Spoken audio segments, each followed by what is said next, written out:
One of those little annoyances on Defenders, which levers which. Now you may say, well, it's blooming obvious, but when you're looking from trying to look around the steering wheel, it's not always obvious, and particularly when the levers are like that, it's not always easy to tell which one's which because they're so close to each other.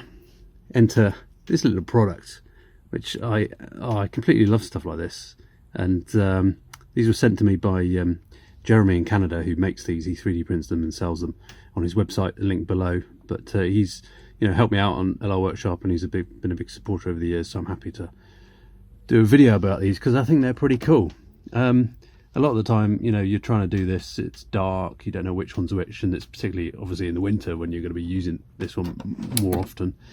Moving between, I find myself having to move between vents and bottom, depending on whether I want my knees warm or I want the windscreen to be clear.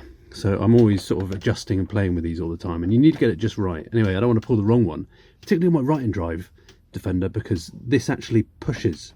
If you look at the lever in the engine bay, when that pulls, that pushes.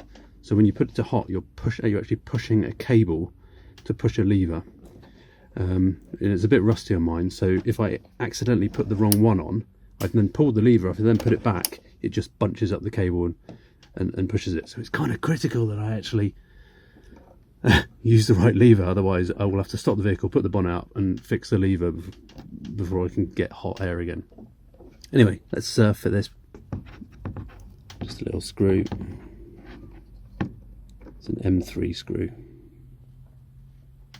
And this slides down and off. It's basically the same shape as this one.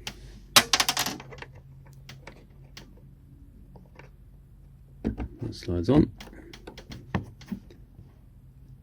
Done. That is a nice, simple product. If you want to support Jeremy, then check out the link in the description for getting yourself one of these. Just something to be aware of. I'm just trying to fit this on my 2003 Defender, and this is rounding. This is wanting to strip out. So just something to be aware of. You might want to buy yourself one of the screws at the same time in case it's rusty. You might find yourself in a bit of a predicament.